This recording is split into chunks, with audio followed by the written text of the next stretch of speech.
anunciar conforme la necesidad de Dios. Es importante que comprendamos la relación que tiene la profecía con el tiempo y cómo el tiempo no afecta a Dios, como si nos afecta a nosotros sus criaturas, que estamos sometidos bajo la ley del tiempo, bajo el vector, bajo la línea de la temporalidad. Y la correcta comprensión de esto nos va a llevar a poder degustar las profecías desde una perspectiva correcta, por lo menos desde una perspectiva amplificada. Y va a ser fácil leer este tipo de profetas y sobre todo cuando se dé el caso que estemos leyendo los escritos del profeta Daniel, una correcta interpretación de lo que la profecía significa nos va a dar mayor claridad. Y no solo Daniel, también en el Apocalipsis vamos a tener una macrovisión correcta desde la perspectiva profética en la cual es escrito el libro. Entonces, hay que entender algo, y es que desde nuestra perspectiva humana, desde la temporalidad, desde la manera en que nosotros nos expresamos diariamente, el tiempo es un ingrediente de la ecuación de nuestro diario vivir. En nuestros brazos izquierdos, algunos usamos reloj, otros miran el reloj de la cocina, el del microondas, el del celular. Pero la vida del ser humano siempre ha girado en torno al tiempo. Ya desde antiguo había tanta inquietud por el tiempo que incluso a veces hasta era una deidad. El tiempo se convertía en una deidad que era representada en un hombre andando en una carroza girando, o el Ouroboros, que es la clásica figura en la que una serpiente se está mordiendo la cola, simbolizando que el tiempo es cíclico, porque ya los antiguos veían cómo el tiempo se iba reciclando a través de las estaciones. Y comenzaron entonces a medir el tiempo y hacer el tiempo parte fundamental, no solo desde su pensamiento mágico, sino también práctico, para poder medir los tiempos de siembra y de cosecha. Entonces el tiempo siempre ha jugado parte de nuestra vida, ¿ya? Y es precisamente la perspectiva que nosotros tenemos del tiempo la que muchas veces nos hace confundir cuando estamos leyendo una profecía. Entonces, si ustedes pueden ver la imagen que tenemos ahí enfrente, que es una imagen poco propicia, lo que tenemos ahí es una caracola que está representando la proporción áurea o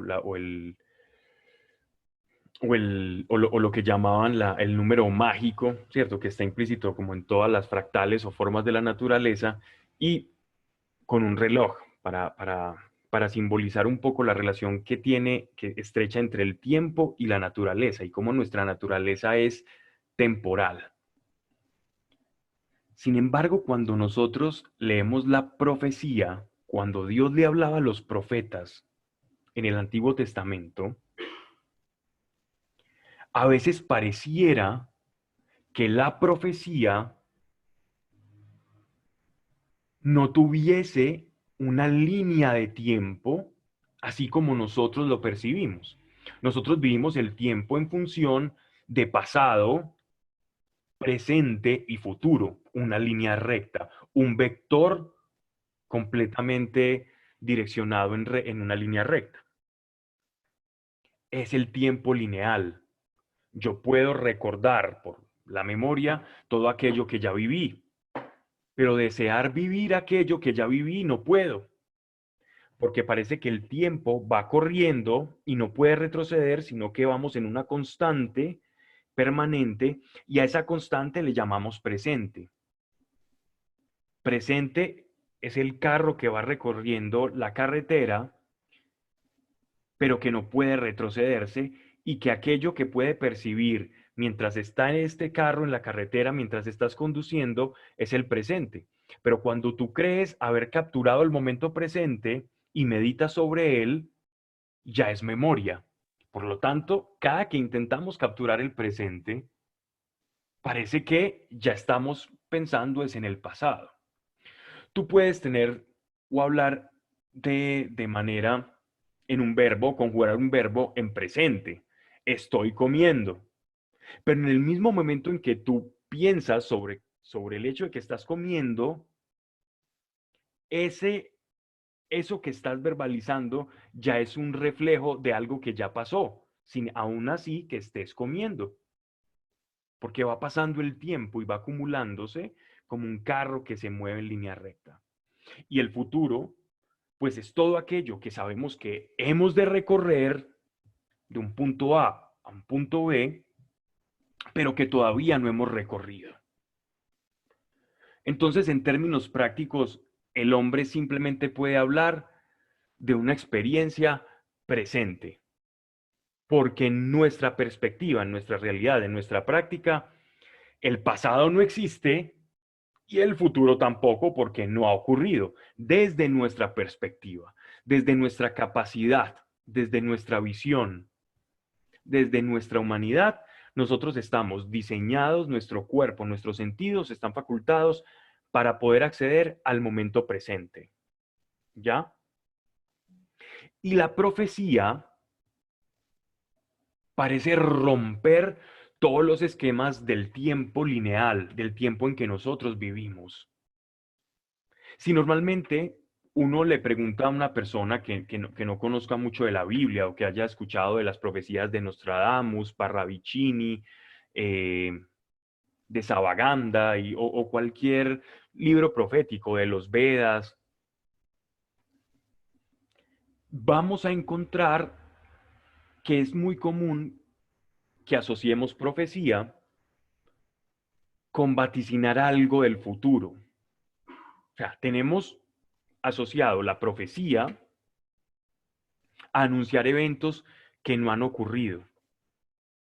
Adelantarme en el viaje y decir qué es lo que va a ocurrir en ese viaje, aun a pesar de que yo estoy cruzando mi temporalidad.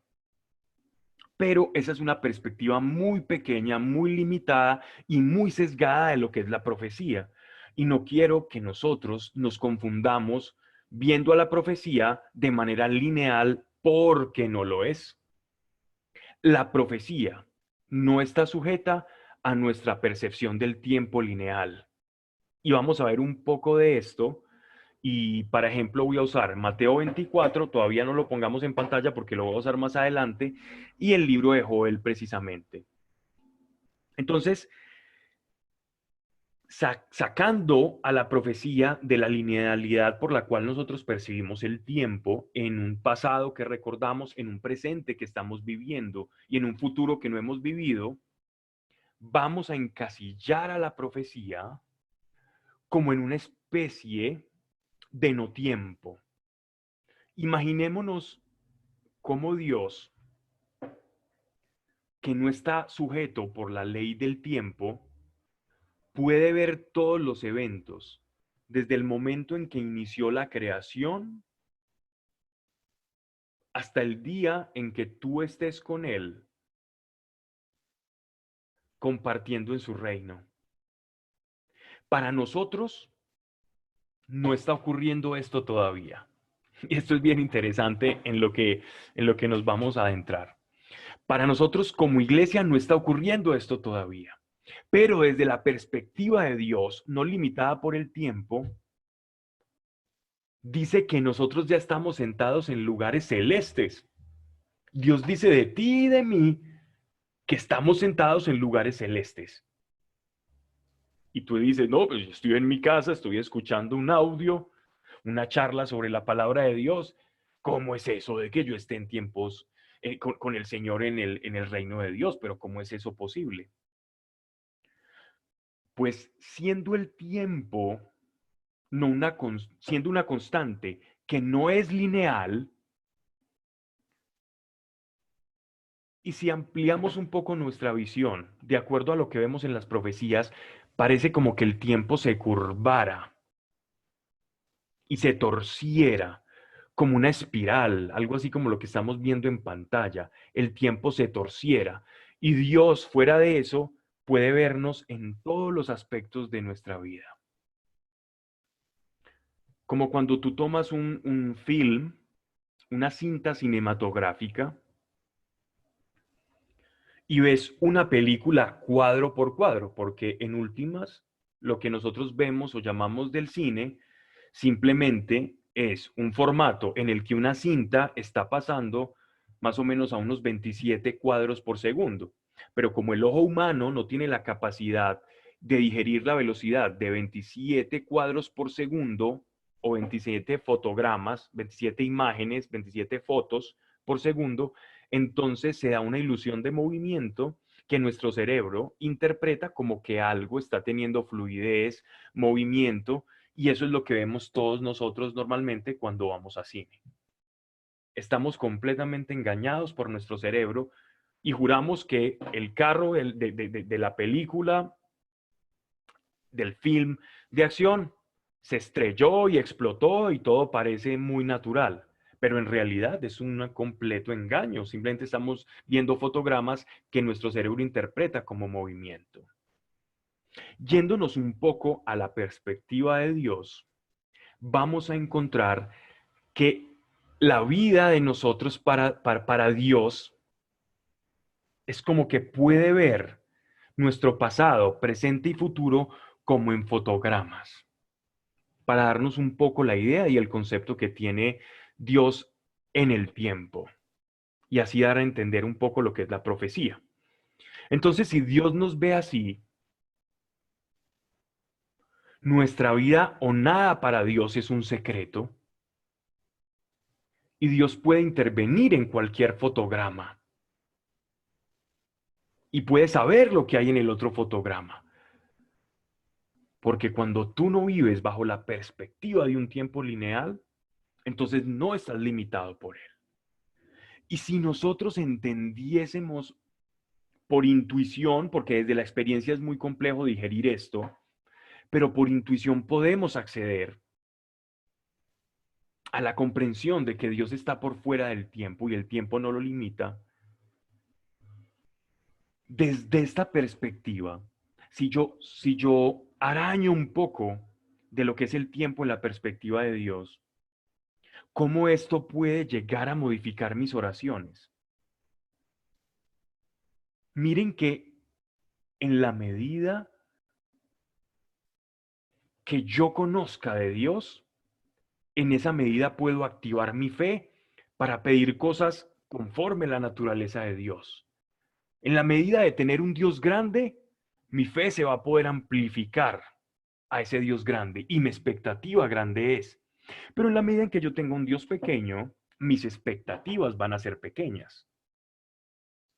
Entonces, cuando comenzamos a romper el velo de nuestra linealidad o de la concepción lineal que tenemos de Dios y del mundo espiritual, es como si se nos abriese otro mundo de posibilidades que pueden llevar a tu oración a cambiar. Porque qué grande es descubrir que a Dios no lo limita el tiempo. Fíjate cómo puede cambiar tu oración cuando tú tienes una concepción diferente del tiempo de Dios. Solo piensa en esto un momento. En la medida en que conozcamos un Dios que no está limitado por el tiempo, ¿cómo puede llegar a ser nuestra oración? Por eso es que podemos pedir por personas del pasado, porque a Él no lo limita el tiempo. Y si Dios sabe que alguien en el futuro está orando en el futuro para nosotros, que es el presente de nosotros, en algo que ya pasó, y si Dios ve todo el panorama completo, significa que incluso podemos interceder por cosas del pasado. Pero lo corto allí porque nos vamos a poner un poco abstractos en la materia. Pero solo mi punto es, no limitemos a Dios, no limites al Señor, porque al Señor no lo limita el tiempo. ¿Y sabes algo? A tu espíritu tampoco lo limita el tiempo, porque nosotros somos más habitantes del no tiempo y el tiempo es lo raro. El tiempo el tiempo lineal es la constante extraña en el mundo. Nosotros estamos viviendo algo extraño, porque primero las cosas nacieron en el espíritu y después nacieron en la materia. Las cosas primero fueron en el mundo espiritual y después la materia se formó. Ya existían los ángeles y ya existían las criaturas que habitan el cielo antes de que el hombre fuera creado. Así que lo extraño, la condición extraña la estamos viviendo nosotros. La condición natural es que somos, aunque nuestro espíritu no está sujeto por el tiempo. Y los profetas, cuando nosotros leemos los profetas, vamos a ver que parece como que ellos doblasen el tiempo. Entonces una profecía es como si fuese una especie de cordón retorcido con nudos, una soga que da una vuelta y al dar la vuelta, una punta es capaz de tocar a la otra. Y estamos hablando de la misma cuerda que desde un punto de partida puede tocar al punto donde termina y se hace flexible para Dios. En la profecía de Joel o en cada una de las profecías vamos a ver, algunas se puede leer más claro esto de lo que estoy hablando que en otras, en la que el Señor nos está refiriendo a un momento pasado, a un momento que están viviendo mientras el profeta está pronunciando la profecía y al mismo tiempo está anunciando algo que hemos de vivir en nuestros días o en el futuro. ¿Cómo Dios puede desdoblar el tiempo y entregarle ese desdoble temporal a un profeta y tocar varios puntos a la vez? Esto fue la voladura de cabeza de muchos profetas, de muchos teólogos, perdón, cuando comenzaron a analizar el mensaje de nuestro Señor en el capítulo 24 del Evangelio de Mateo. Porque es bien interesante ver en el Evangelio de Mateo, nuestro Señor nos está hablando de una destrucción, de un acontecimiento que va a sobrevenir sobre Jerusalén. Él está viendo el templo de Jerusalén, acto seguido él comienza a profetizar sobre él. Y ahí empieza una serie de profecías. Y lo interesante de la profecía que arroja nuestro Señor es que toca diferentes puntos del tiempo, como si se entrelazaran para nuestro Señor, el presente y el futuro. Desde la perspectiva de Dios que tenía nuestro Señor Jesucristo, Él podía ver cómo se entrelazaban presente, pasado y futuro y verlos en una sola figura, en una sola dimensión. Y ese es el poder que tiene esa profecía. Entonces nuestro Señor anuncia la destrucción del templo, que sabemos que ocurrió cuando el emperador Tito de Roma envía todas sus legiones, sitian Jerusalén y en el año 70 destruyen todas las murallas, sitian la ciudad y hay un incendio terrible que acaba con muchas vidas y una hambruna subsiguiente. Y él anuncia esta destrucción física y material de este templo. Pero utilizando esa profecía, también nos vaticina, es decir, también nos anuncia, nos profetiza el final de los tiempos cuando Él habría de regresar. en una misma profecía estaba hablando de dos eventos. Uno que ocurriría 70 años después de su resurrección y otro que ocurriría en el final de los tiempos. Y de esta manera la profecía desdobla y puede ir de un lugar a otro. De la misma manera, cuando estudiemos el libro del Apocalipsis o cuando lo conversemos, vamos a notar cómo algunas de las profecías que Juan recibió en la isla de Patmos ya se cumplieron al mismo tiempo que están anunciando algo que se cumplirá en los tiempos de la segunda venida y antes, y un poco de tiempo antes de su segunda venida. Va a hablar de personas del pasado, de cosas que el mundo ya vivió durante la predicación de los apóstoles, de tiempos modernos y aún del final de los tiempos. ¿Y cómo es esto posible? Pues porque los profetas tienen o el don de profecía, la efusión del Espíritu Santo, rasga el velo de la temporalidad y te da un vistazo, como a través de una rendija, de una puerta que se entreabre y te deja vislumbrar un poco de la perspectiva de Dios. Ahora bien, poner eso que tú ves en palabras, esa perspectiva, ese panóptico, ese pan en griego es todo, óptico es de visión, ese ver todo en una sola imagen es una construcción que para el lenguaje es harto compleja. Y por eso las profecías necesitan de la analogía, de ese lenguaje poético, porque es la mejor manera para conducir esa revelación o esa profecía. Entonces, por eso a veces parecen tener como un sentido oscuro, pero en realidad no es un sentido oscuro, sino que lleva mucha información y la manera de transmitir toda esa información es más fácil de manera alegórica, simbólica o también a través de analogías o parentescos. Porque al tener tanta carga de información, entonces la mejor manera de darla es, por ejemplo, como vemos el caso de Mateo 24 y como nuestro Señor nos anuncia tres eventos en que se iban a manifestar en el tiempo, en diferentes momentos, en una sola profecía.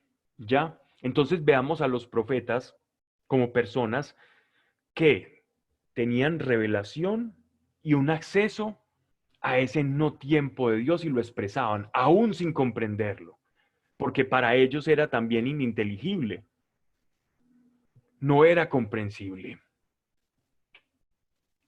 Muchas veces ellos solo veían y sentían cosas y las revelaban tal cual las veían, o a través de visiones, porque las visiones también profetizan.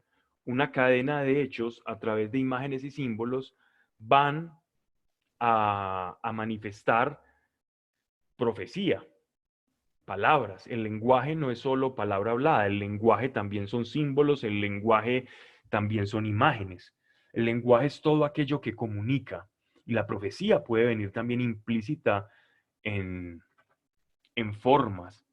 Incluso para detenerme un poco allí y no irme más ahondando en este tema, la estructura del templo de Salomón, la arquitectura, el diseño, la geometría, los cimientos, las bases, hasta los colores, eran una profecía viviente de cómo iba a ser el Mesías.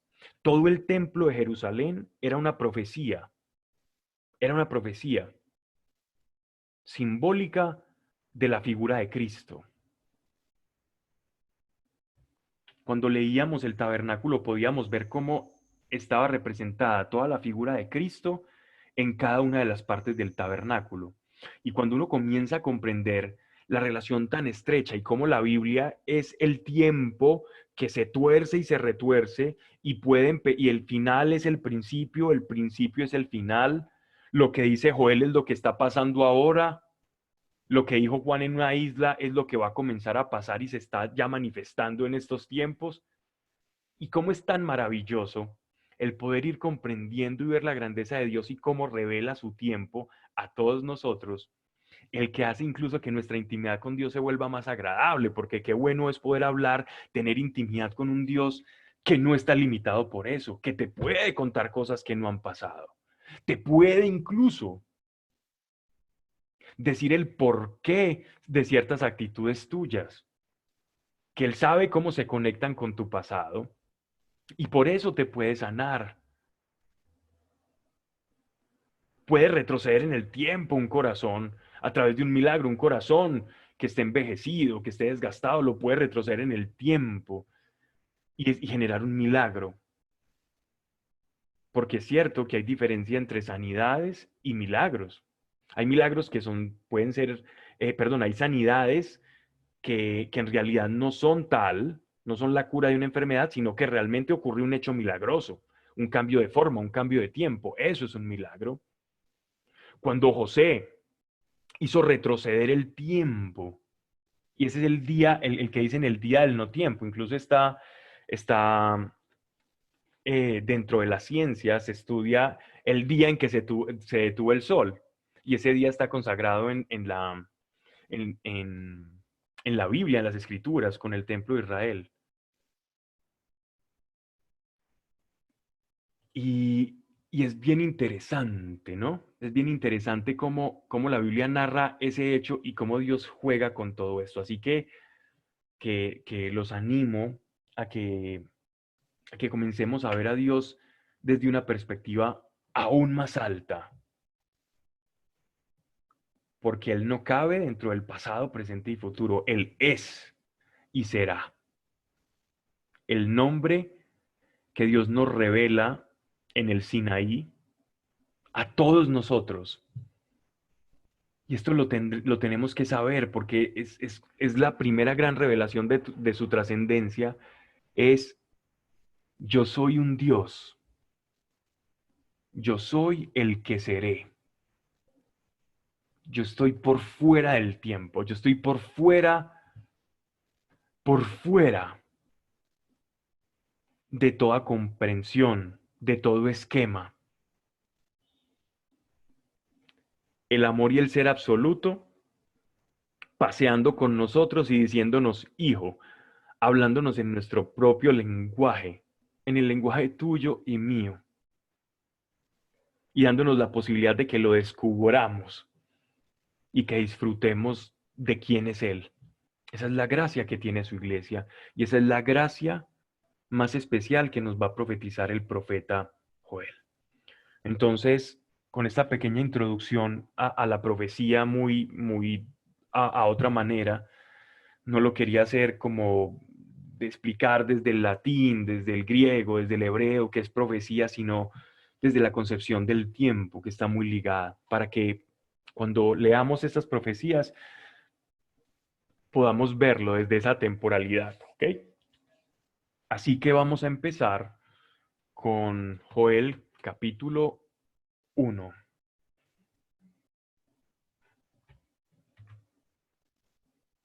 Bien, primero pues vamos a ubicar a Joel porque hay que darle una ubicación temporal para irnos familiarizando con el profeta. Es un profeta dentro de la teología o la bibliología se le llama profetas menores, porque no tienen un grueso contenido y por eso le llaman así, porque su grueso de profecías, digámoslo así, no son un cuerpo único, sino que se complementan. En este orden de ideas podríamos decir que Joel, el profeta, se complementa muy bien con Jeremías y con Ezequiel. Son profetas que han descubierto la espiritualidad implícita en la ley y han advertido al pueblo, junto con Isaías, que la ley en sí no es que no sea importante, sino que la ley tiene un trasfondo, tiene un principio, tiene una base, tiene algo sobre lo que está sustentada. Y ese principio sobre lo que está sustentada la ley es un valor espiritual, es un valor más trascendente, es un valor más natural, es un amor, es un acto de voluntad. Es más, algo que nace de tu propia voluntad, por conocer a Dios y por el querer agradarle, que por cumplir una norma. Ellos comenzaron a acercarse a esa visión espiritualista de lo que es la relación y el caminar con Dios como pueblo. Esto lo descubrieron estos profetas a través de sus revelaciones y podemos ver una triada entre Jeremías, Ezequiel y Joel en sus profecías y en sus exhortaciones al pueblo podemos degustar esa espiritualidad. Ya no simplemente el decir, arrepiéntanse y cumplan los mandatos del Señor, porque si no lo hacen, vendrá el castigo, vendrá el oprobio, vendrá la destrucción. Sino por el contrario, volveos a Dios, ¿cierto? Esa es la palabra que empezaron a predicar estos profetas y es una palabra de la que se hace eco, de la que retoma el profeta Juan el Bautista y nos comienza también recogiendo esa tradición espiritualista y y la proclama antes de la venida de nuestro Señor Jesucristo, antes de su ministerio público. Él predica lo que en hebreo se conoce como el Teshuvah o el volver a casa, que nuestras Biblias traducen como el arrepentimiento. Teshuvah es volver a casa. ¿Y quién vuelve a casa? Aquel que se alejó. O sea, el arrepentimiento, visto desde un punto de vista bíblico, no es simplemente la culpa y el azote que sentimos por el haber actuado mal, sino que es cuando el teshuvah, el arrepentimiento es volver a casa. Yo me alejé de casa y vuelvo a casa. Ese es el verdadero arrepentimiento. De Dios venimos y a Dios partimos. Es un acto completamente natural, no es forzado.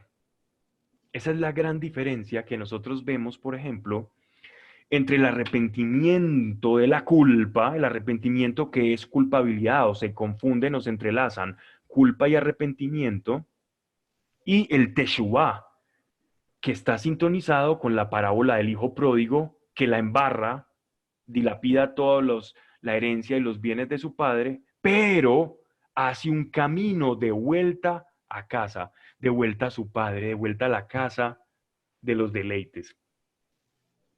Nótese el contexto, que para efectos prácticos, el hecho de que yo vea una falla con Dios cuando yo peco, como infringir una ley, violar una ley, o cuando yo estoy pecando y la consecuencia no sea en sí violar una ley, sino que la consecuencia es el alejamiento de la casa del Padre, es dilapidar lo que el Padre me dio, concebir el pecado como la dilapidación de los bienes y de los valores Ya la compramos. que Dios me dio. Pero entonces hay que dejarla para usted mañana. Usted desayuna muy temprano. Yo traigo arepas de la casa. En la casa yo tengo. El verlo de esa forma va a ser la diferencia, va a ser la diferencia completa en la manera en que yo practique mi fe. Porque entonces el pecado para mí va a ser el dolor de separarme de la casa del Padre y no el dolor porque violé una ley. Si notas la diferencia, si la notas, mira cuán diferencia hay en el espíritu y en el corazón. Mira esto, violar una ley o alejarme de la casa del Padre.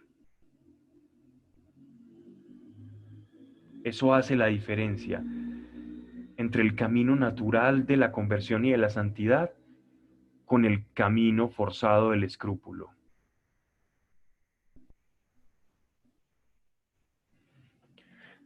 Palabra de Dios dirigida a Jodel, hijo de Petuel.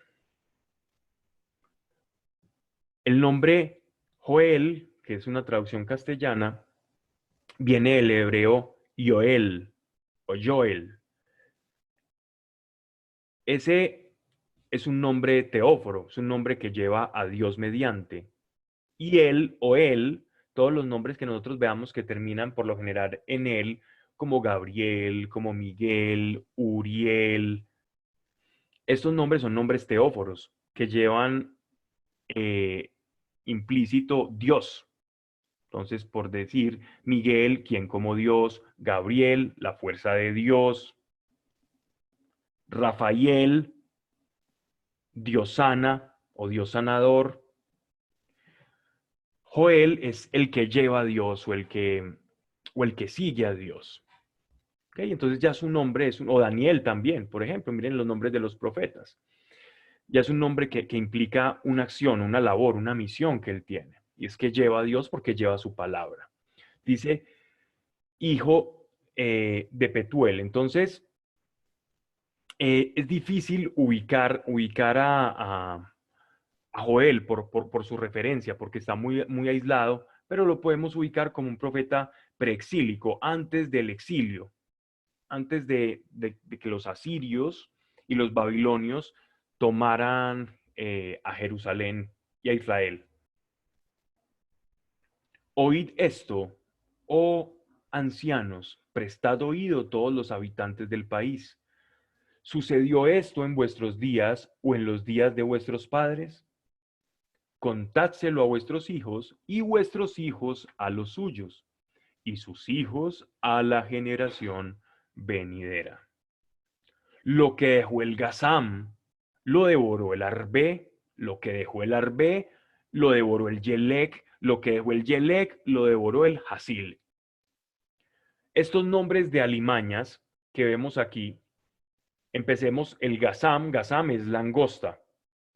¿A qué langosta se está refiriendo el profeta Joel? Se está refiriendo a la langosta que se hace enjambre, que en estos días está azotando ciertas partes de África. En Angola, por ejemplo, hay una plaga de langostas y estas langostas tienen una peculiaridad y es que resulta que de pronto una de estas langostas empieza a frotar con cierto ritmo sus alas, porque empieza a frotar sus piecitos, sus paticas. No tiene, en principio las langostas no tienen alas y cuando empiezan a frotar sus pies, empieza a formarse una reacción en cadena y cuando se alcanza una masa crítica, entonces esos huevos que ponen esta generación de langostas que frotan sus patitas empiezan a desarrollar alas y se vuelve un enjambre. Un enjambre son muchas langostas. Una langosta puede llegar a medir incluso hasta 10, 12 centímetros. Se han visto langostas de ese tamaño. Esta imagen que tenemos es una plaga de langostas que en estos momentos está en África. Miren lo terrible que es eso. Y llegan por bandadas. Generalmente por lo que se conoce como el viento solano, que es el viento que pega desde el norte de África. Ese viento también llega a las costas españolas y se da en la estación de verano. Y con ese viento, es como que algunas veces, esto no se produce siempre, alguna de estos animales comienza a frotar sus patas y empieza a formarse el enjambre, como una forma completamente misteriosa. Esto todavía es objeto de estudio, cómo se hacen los enjambres. Y hay varios entomólogos que se dedican a estudiar esto para poderlo detener. Lo grave de estas plagas, que ya recordemos en Egipto, que es una de las plagas que azota a Egipto, una de ellas es la plaga de langostas que acaba con todos los cultivos de trigo. Y no queda en el país de Egipto nada que estuviera a la intemperie y simplemente sobrevivió una parte del pueblo de Egipto con lo que tenían ahorrado en grano. Entonces, en la antigüedad esto es, y ahora, pues actualmente, miren, pues en África estamos viviendo en estos momentos esto, es terrible para los campesinos porque acaba con las cosechas, se pegan de la corteza de los árboles y arrasan con todo. Y fueron muchas las hambrunas que produjeron estos animalitos. Los beduinos le tenían pánico a estos seres. Incluso le atribuían a fuerzas oscuras o demoníacas el accionar de estos animales y hacían sacrificios y ofrendas para no recibir este tipo de azotes o plagas. Entonces, aquí el profeta Joel nos está anunciando que lo que dejó el gazam, o sea, lo que dejó la langosta, lo devoró el arvé. Si vamos a otra traducción, estas palabras son de origen, se ha intentado encontrar cuál es la traducción de estos animales, ¿cierto? Pero es una traducción un poco incierta. Lo que sí sabemos es que son ciertos insectos residuales que después de que llegara la langosta y acabara con todo, iban a llegar otros insectos como la oruga, como el pulgón. Miremos, por ejemplo, otra traducción que nos intenta dar como un poco de contexto a cuáles son estos animales que van a acabar con esto. Dice, lo que dejó el saltamontes, lo que comió la langosta, lo que dejó la langosta, lo comió el gusano, lo que dejó el gusano, lo comió la oruga. ¿Ya? Diciéndonos el profeta que va a haber una sucesión de bichos, no solamente la langosta, que van a ser de todo, van a acabar y no van a dejar nada. Aún lo que dejen las langostas, lo van a acabar. Y eso ya es mucho decir. Miren la necesidad que tiene Joel de dar esta profecía. ¿Cómo recibió Joel esta profecía? Los profetas normalmente se agrupaban como en escuelas o en grupos. Algunos de ellos vivían cerca al templo y profetizaban cerca al templo y también al palacio del rey. Y vociferaban y profetizaban en las plazas. Pero cierto grupo de profetas, por lo general, tenían tiempos de retiro en las montañas. Estaba el Monte Carmelo, habían profetas también que se retiraban al desierto. Era muy frecuente que los profetas recibieran sus visiones y sus profecías en el desierto. Y nótese que las escrituras van llevando como un mismo hilo y una misma conducta que, para no ir muy lejos, el apóstol Pablo, como profeta del Nuevo Testamento y de la gracia de Dios, recibe toda la revelación de la gracia, del Evangelio, de la salvación para el mundo gentil, de su misión apostólica, camino a conquistar Roma y por Roma todo el mundo conocido, en el desierto de Arabia.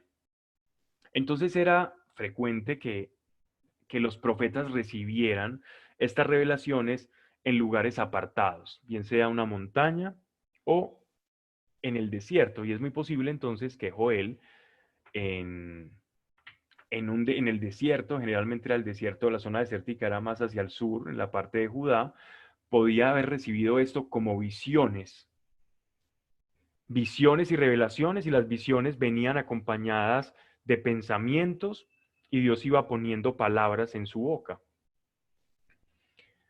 Y la urgencia que él tenía de decir todo esto. En últimas, para resumir, estaba profetizando Joel una plaga de langostas como nunca la habían visto. Y era necesario que los ancianos que ya habían visto plagas supieran que la que habría de venir era superior a la que les habían contado o habían visto, y que le contaran a las generaciones, a los nuevos, a los jóvenes, que esta plaga era mucho más fuerte, que no era algo normal, porque parecía venir de Dios y era un azote de Dios que Él les estaba anunciando. Bien, y continúa en ese aire poético y desgarrador en la que Joel nos va a hablar.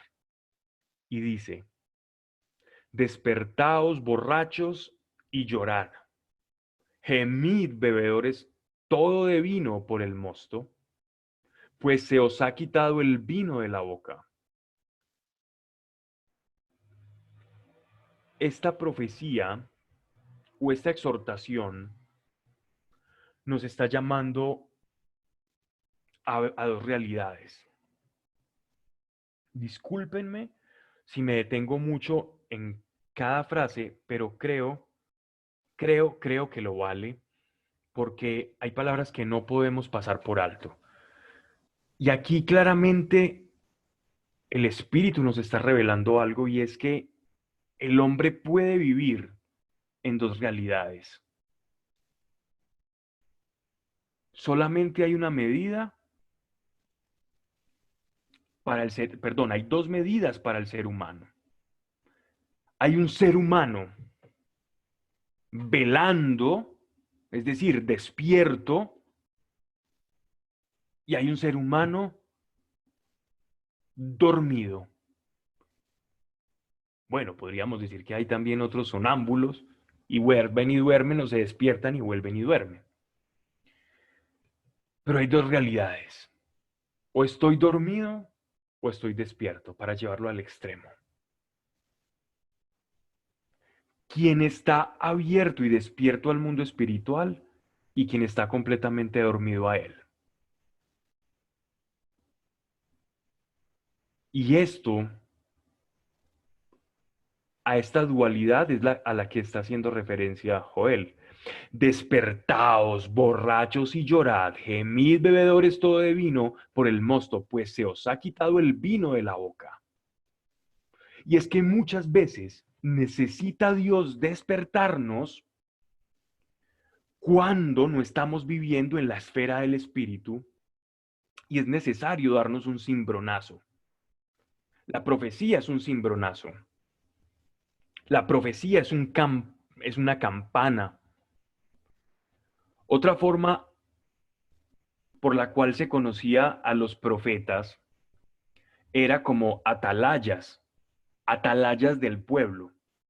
Una atalaya es una torre que construían cuando estaban en guerra dos naciones para que se montara una persona en esa torre vigía, que era una torre alta de madera, y desde ese nivel, del que podía ver todo desde arriba, entonces avisaba al ejército al que pertenecía de cuándo o en qué momento se allegaba el ejército invasor. Y nuestro Señor Dios nos dice muchas veces, he puesto como vigía, o le decía al mismo Ezequiel, yo te pongo como vigía en mi pueblo. Es decir, yo te elevo tu perspectiva para que tú puedas avisar a los demás lo que se viene, porque ellos no están en mi perspectiva, ellos están viendo en la perspectiva del suelo bajito, están viendo desde el balcón del piso 1, pero yo estoy viendo desde el balcón del piso séptimo. Entonces, te voy a subir a mi balcón, te voy a mostrar mi perspectiva para que tú anuncies a los de abajo que no quieren despertar, para que despierten y suban, que yo los quiero subir a mi perspectiva. Y caminar en los tiempos proféticos o vivir la profecía y comprenderla es vivir desde la perspectiva de Dios.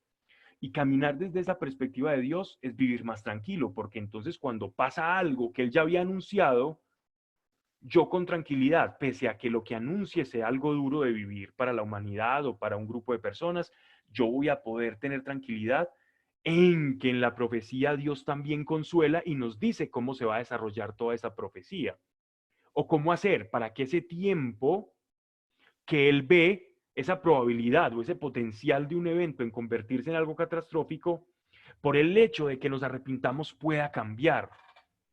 Entonces Dios nos regala toda su perspectiva y el potencial de cada acto que puede desencadenar una consecuencia mala en nuestra vida. Él nos puede ayudar a darnos la solución para que ese potencial no se libere y sea todo lo contrario y cause todo lo bueno que Él quiere que sea causado en nuestra vida. Entonces, cuando yo me alineo con la profecía, estoy despertando a la realidad de Dios y viendo desde su perspectiva. Y la iglesia debe caminar de manera profética. La iglesia debe caminar sabiendo y conociendo las profecías de Dios, sabiendo cómo se va a levantar el espíritu del anticristo que nos narra Juan, cuáles son las manifestaciones, cómo seduce al hombre, las nuevas ideologías, cómo nos puede atrapar, cómo nos puede hacer intentar otra vez estar en ese estado somnoliento, en ese estado de sonambulismo espiritual. Pero la profecía te despierta y hace clic en tu corazón y en tu espíritu.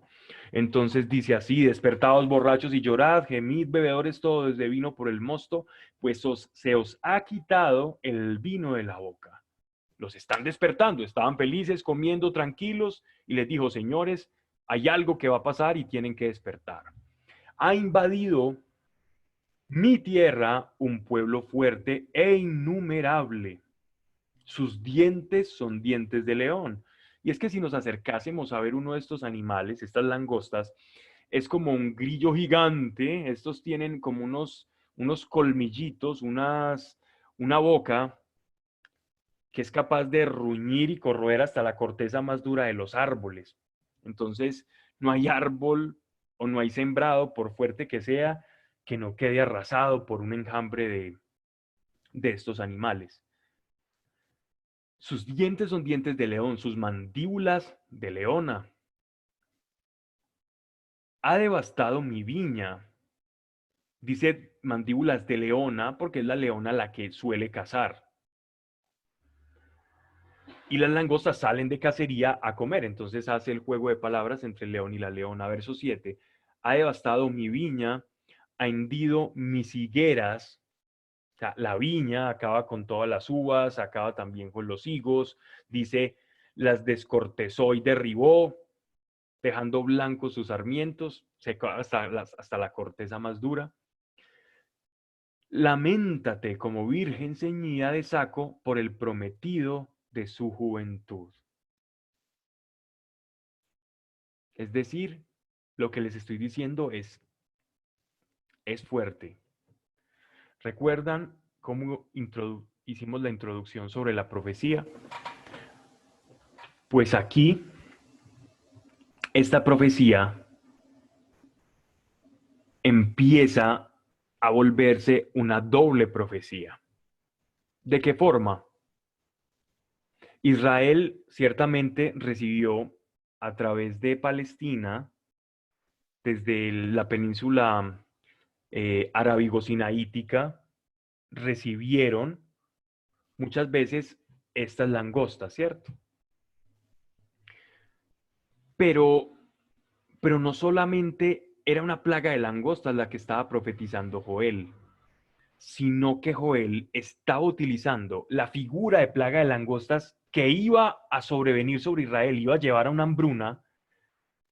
Estaba anunciando también cómo el ejército de Asiria iba a llegar con todos sus caballos, porque los asirios eran especialistas en la montura. Y esta especie de mamelucos o guerreros a caballo y con arco, eran capaces incluso cabalgando de atinar con un arco, montando a caballo y apuntar. Y eran supremamente peligrosos porque todos estos jinetes de Asiria eran capaces de doblegar la primera línea de cualquier ejército. Y después se perdían. Llegaba la segunda línea del ejército asirio con todos los lanceros enfrente y después en medio flagor de la batalla, los caballos que ya habían tirado, ya habían arrojado con arco sus flechas, volvían a rodear al ejército enemigo y era una estrategia supremamente eficaz en ese tiempo. Entonces eran el terror porque invadían muy rápido. Y él está asociando el ejército asirio con el ejército de langostas, de cómo las langostas son como ese caballo formado, una formación de muchos hombres que va a llegar como una plaga y va a arrasar, porque eso es lo que hacían los ejércitos cuando llegaban y arrasaban a los lugares a los que iban a conquistar. Violaban, robaban, tomaban prisioneras, incendiaban y acababan con todo, tal cual como un ejército de langostas. Entonces, esta profecía comienza a tener un sentido dual, porque Dios, con algo que va a pasar, anuncia algo que va a pasar con las langostas, también anuncia algo de los ejércitos. Y lo vamos a comprender más adelante, cómo va teniendo sentido y cómo Dios incluso puede anunciar algo desde una perspectiva tan genial. Han cesado la ofrenda y la libación en la casa de Dios. Claro, porque si no hay animales, ganado que alimentar, el ganado se muere. Si el ganado se muere, entonces, ¿qué sacrificios se van a llevar al templo?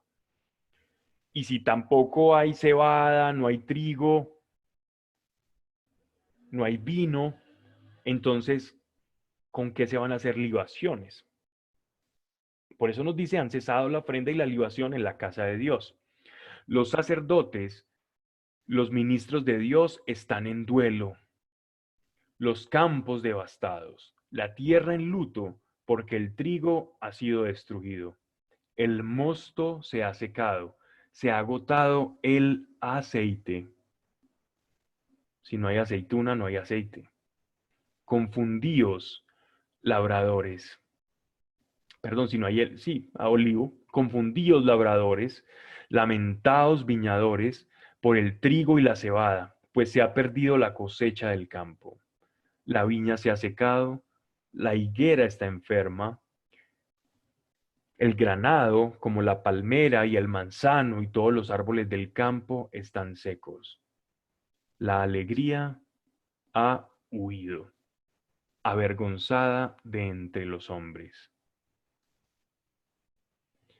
Entonces estamos hablando que la devastación de todo este reino vegetal llegó incluso a afectar lo más sagrado que tenía el pueblo de Israel, y era la adoración a Dios.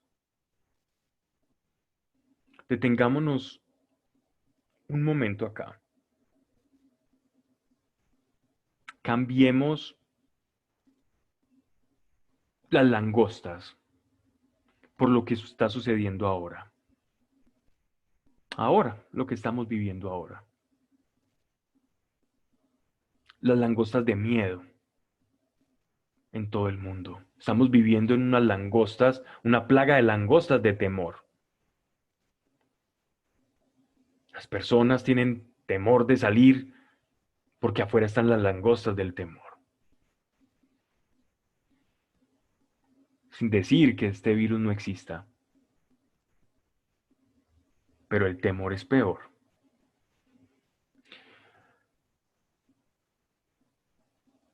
¿Qué está pasando? Las personas no se están congregando. No nos podemos reunir y levantar oraciones unos por otros. Sí, a través de este medio. Pero los estrechones de mano, los abrazos, el vernos a los ojos y decirnos cara a cara las cosas, es como si no tuviésemos ese lugar para reunirnos como iglesia.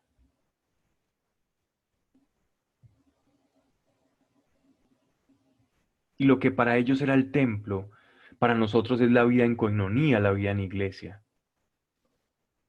Tenemos la fortuna de tener estas redes digitales, pero pensemos un momento y se nos está arrebatando también la oportunidad de estar juntos, juntos como iglesia.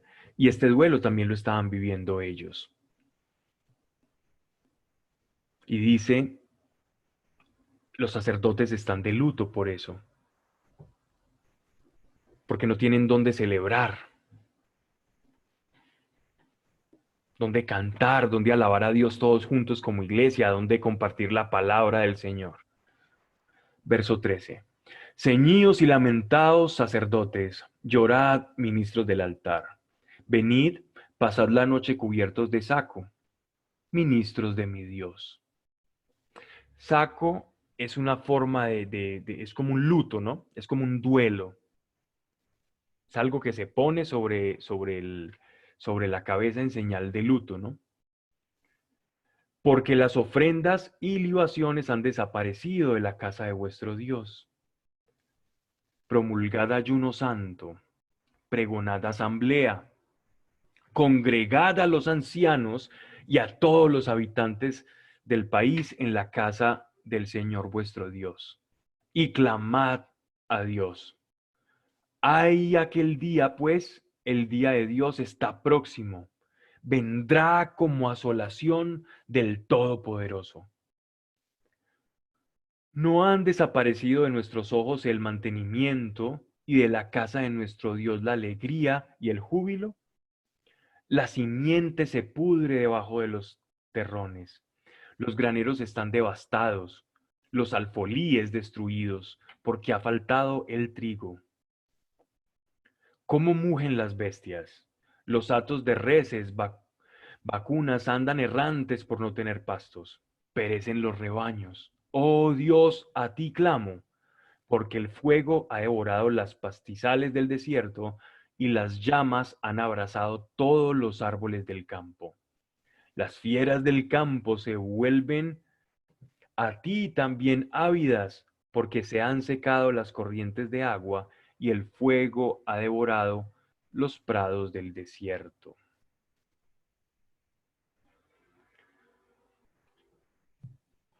Quiero que miremos eh, nos detengamos aquí y miremos algo, y es cómo cuando se destruye nuestra vida material, de alguna manera también afecta nuestra vida espiritual. Como cuando no tenemos lo necesario, lo que es eficaz para nuestra subsistencia, lo del diario vivir, lo esencial, se nos cuesta buscar a Dios. Nos es más difícil buscar a Dios y es un acto normal. Pero miren cómo Dios está hablando a los sacerdotes. ¿Y quiénes son los sacerdotes? Dice nuestro Señor que a su iglesia ha constituido como profetas, sacerdotes y reyes, ¿no? En un creyente, en alguien que sí hace parte de la iglesia, está ese ministerio sacerdotal también. Porque nosotros cuando predicamos, cuando le enseñamos a otro, cuando catequizamos, cuando evangelizamos, cuando llevamos a una persona a los caminos del Señor, estamos siendo profetas porque estamos anunciando su verdad, ¿verdad? Estamos siendo reyes porque somos hijos del rey. Y estamos siendo sacerdotes porque unimos a otros. Profetas porque anunciamos, reyes porque somos hijos del rey. Entonces, y sacerdotes porque unimos. Miren cómo cuanto más lo esencial nos esté afectando, cuanto más nos debemos acercar a Dios y buscarlo a Él. Y no sentirnos solos y unirnos como iglesia y buscarlo a Él, que Él es solícito a nuestra necesidad. Comprendamos que la necesidad no sea el impedimento para alejarnos de Él, sino que lo convirtamos aún en un motor y podamos decir, como en la profecía, ceñidos y lamentados sacerdotes, llorad, ministros del altar. Venid, pasad la noche cubiertos de saco, ministros de Dios. Únanse, lloren, giman su necesidad. Es lo que está diciendo el momento de devastación. Capítulo 2.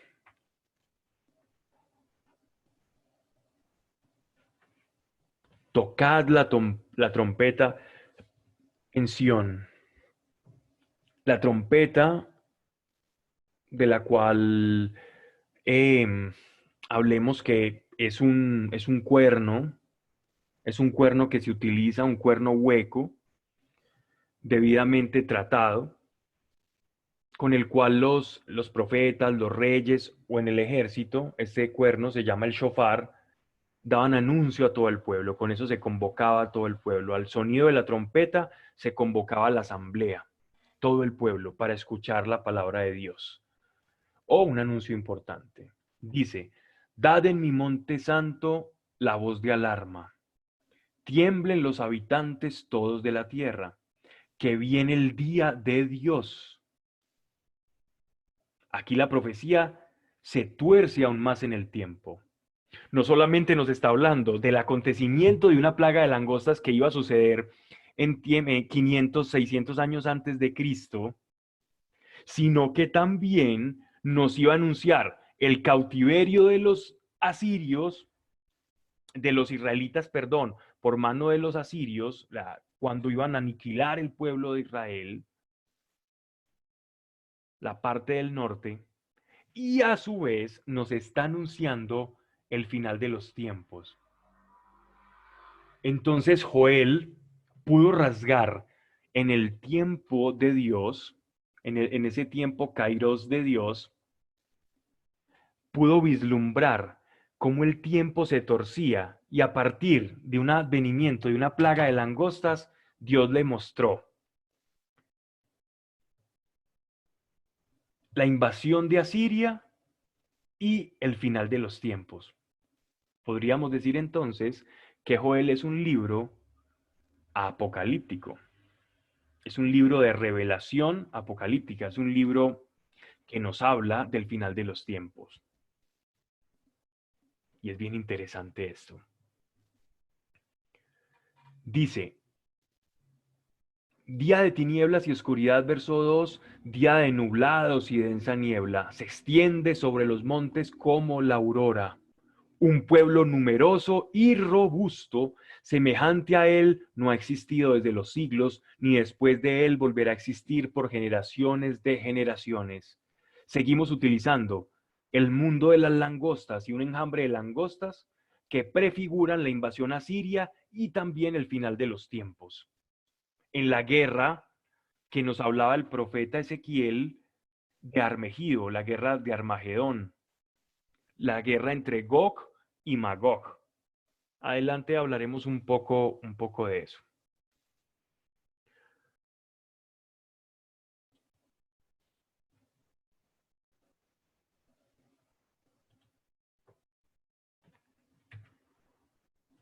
Bien. Delante de él va el fuego consumiendo, y detrás la llama abrasa. Delante de él es la tierra como el paraíso de Edén. Detrás queda convertida en desolado desierto. Ante él no hay quien escape. Parecen caballos y corren cual jinetes, como ruido de carros sobre las cimas de los montes, como crepitar de las ardientes llamas que devoran la paja, como pueblo robusto en orden de batalla. Ante él las gentes se llenan de zozobra, todos los rostros se demudan, corren como valientes, asaltan los muros como hombres de guerra, marchan cada uno por su senda y no confunden sus caminos. Y este efecto, a la luz del profeta, viendo él una plaga de langostas, es más o menos también como una bandada de aves. El enjambre de langostas es a las aves una bandada. ¿Cómo puede una bandada de aves, no sé si han visto de pronto esas tórtolas volar, ya no se ven tanto en Medellín, pero a mediados de los años 90 se veían muchas bandadas de tórtolas volar y parecían haciendo una coreografía. Y yo de niño me preguntaba cómo no hacen para chocarse, cómo no ve uno por allá como voladito del resto, sino que parecen todos como en una especie de coreografía, de performance, como que deleitaba los ojos de todos ver a las aves haciendo esto, movimientos y jugando, o cuando ves varios delfines jugueteando y parecen haciendo coreografías.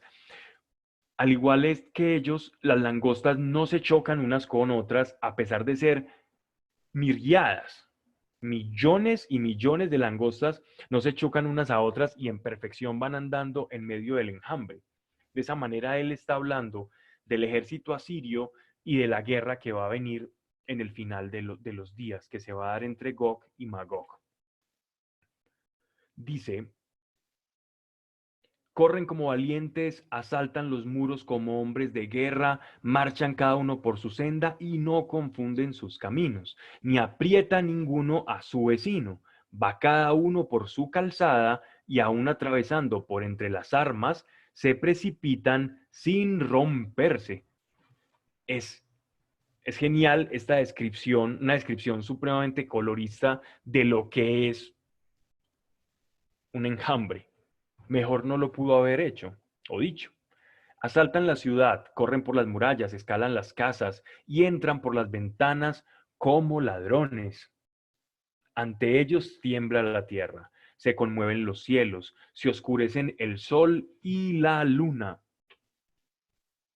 Hay varios historiadores que hablan muy interesante de todo esto, de cómo era incluso, a veces era tan fuerte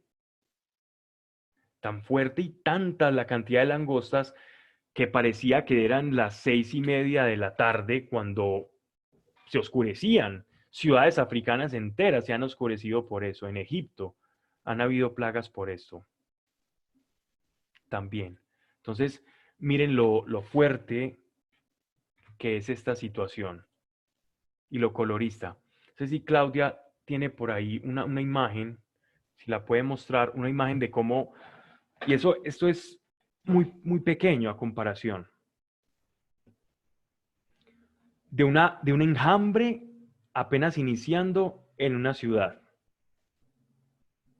Y se oscurece toda la, la ciudad. Pues aquí no estamos hablando de una exageración de Joel.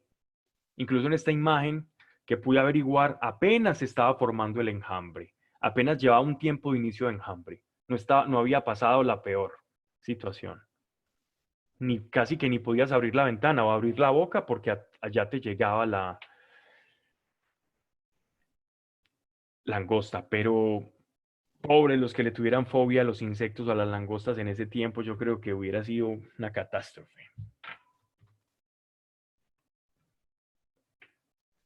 O un enjambre de cucarachas voladoras, yo creo que le daría un paro a más de uno. Hasta el hombre más valiente. Miren esto. Y las estrellas extinguen su brillo. Dios hace sonar su voz ante su ejército. Su campamento es inmenso, pues es fuerte el ejecutor de sus palabras. Grande es el día de Dios, sobremanera terrible. ¿Quién podrá pues soportarlo? Plaga de langostas, invasión a Siria y el final de los tiempos. 3 estadios del tiempo unidos en una sola profecía.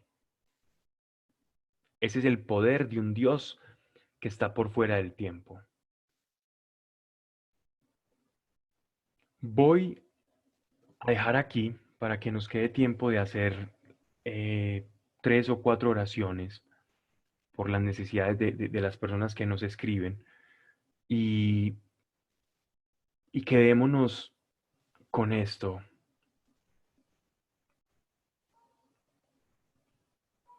Dios no tiene límites. Que tu fe no limite a Dios. Que tu manera de percibir el tiempo no sea limitación para tu oración.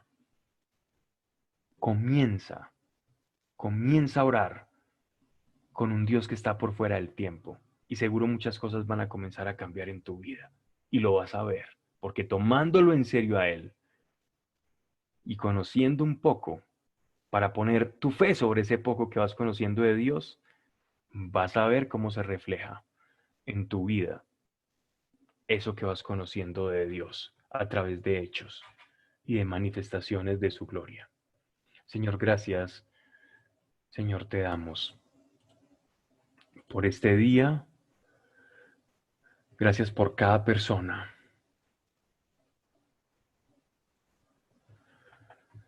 Gracias, Señor, por cada niño, Señor, en el nombre de Yeshua de Nazaret, tu mano sanadora extendida por cada niño con cáncer, al que hayan tenido, Señor, acceso nuestros ojos y el que podamos saber, Señor, no solamente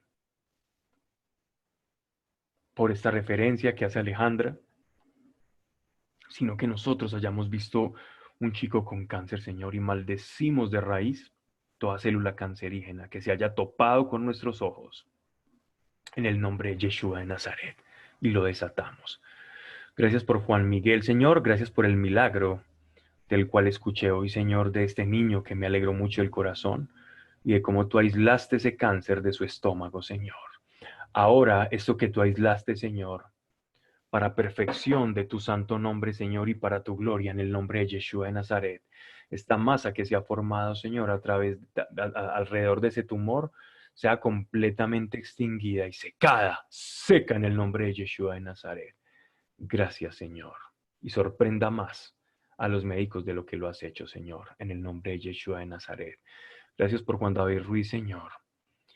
Padre, una revelación de tu no tiempo, Señor. Una revelación de tu no tiempo. Una revelación y consuelo de tu Espíritu Santo. Dale, Señor, un destello de lo que tú conoces para que descanse y el duelo sea por el conocimiento que la vida no termina acá. Y producto, Señor, de esa certeza, venga la alegría y la gratitud de que tenemos un Dios, Señor, que nos creó con un espíritu inmortal y que cimentado en Jesucristo, que nos da la vida eterna, Señor, nada tenemos que temer, Señor. Y no tenemos que tener espíritu abatido y de congoja, sino de alegría y gratitud, Señor, en tu nombre es mi Señor Jesucristo. Gracias por María, Señor, y por Manuel. Gracias, Señor. Espíritu de sabiduría y alegría, Señor, y creatividad sean en ellos, Señor. Y tu mano guiando, Señor, a estos chiquillos en el nombre de Jesucristo de Nazaret. Y gracias porque nos van a dar alegría, Señor. Y alegrías a este mundo, Padre, que los recibe de brazos abiertos porque han nacido de tu voluntad. Gracias, Señor, por Rodrigo. En el nombre de Yeshua de Nazaret, todo tumor se detiene, Señor. Y van a salir como mantequilla en esta operación, Señor. Guía los pasos y las manos de los médicos, porque la medicina ha sido producida, Señor, por la sabiduría que tú nos das. Pero que ángeles guíen las manos de estos cirujanos en el nombre de Yeshua de Nazaret. Unido a todos mis hermanos, hoy lo pido y lo desato en el nombre de Jesucristo. Gracias, Señor, por David. En el nombre de Jesucristo de Nazaret, estas calcificaciones o estos productos cálculos en el nombre de Yeshua de Nazaret se destruyen, Señor, y salen por una vía renal, por una manera de evacuación normal en el nombre de Yeshua de Nazaret. Hoy desatamos que se rompen, se desintegran y evacúan en el nombre de Yeshua de Nazaret. Señor, dale una revelación en sueño, Señor, a David, para que él se acerque más a ti, Señor. Y el milagro nunca sea confundido con una casualidad. En el nombre de Yeshua de Nazaret. Amén. Gracias, Señor, por la casa de María Fernanda, Señor. La paz que tú nos has dado, paz sobrenatural y líquida, sea para ella, Señor, y su casa y todo lo suyo, Señor. Gracias, Padre. En el nombre de Jesucristo de Nazaret, hoy bendecimos, Señor, el oído interno de Astrid. Se detiene, Señor, ese tinnitus, ese zumbido, en el nombre de Yeshua de Nazaret.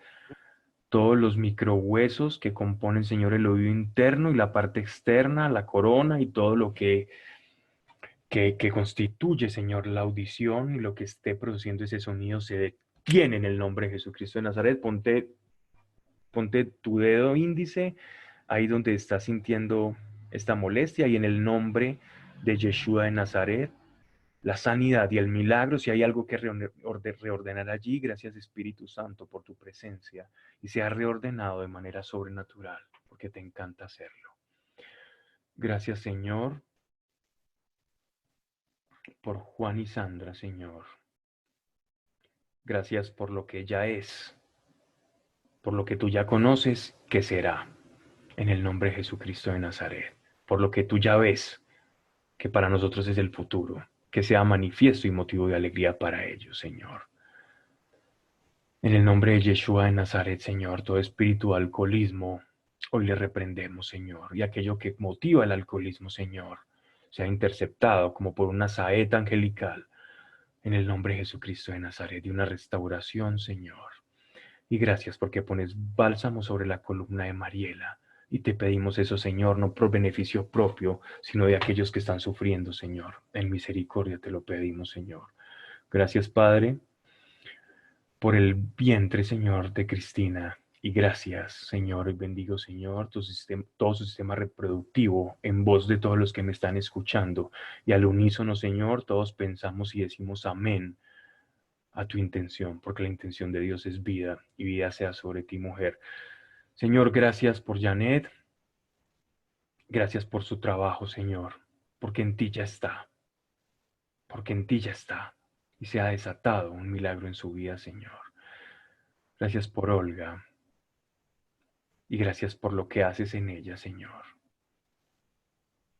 Y gracias porque ella hablará. Ella hablará muchas cosas que ni aún se imagina, Señor, de lo que tú estás y harás en ella, Señor, haciendo. Gracias por Janet, Padre, todo su sistema ocular, Señor, toda la integridad de sus ojos y lo que compone y cada célula, Señor. Paséate, Espíritu Santo, Señor, y tú que has dado la vía y tú que ejecutas lo que está en la mente de nuestro Señor, sea hecho, Señor, y extendemos la sanidad sobre ella. Y gracias por Jennifer, Señor. Ayúdale, Padre, y dale una visión, Padre, y ejercicio, revelación, Señor, esta noche, de qué movimientos ha de hacer, Señor, para organizar su espalda y en el entretanto, Señor, alivia el dolor. En el nombre de Jesucristo de Nazaret, todo quede, Señor, en nuestro corazón, cada palabra. Amén. Dios les bendiga, un abrazo y que la paz sea con todos.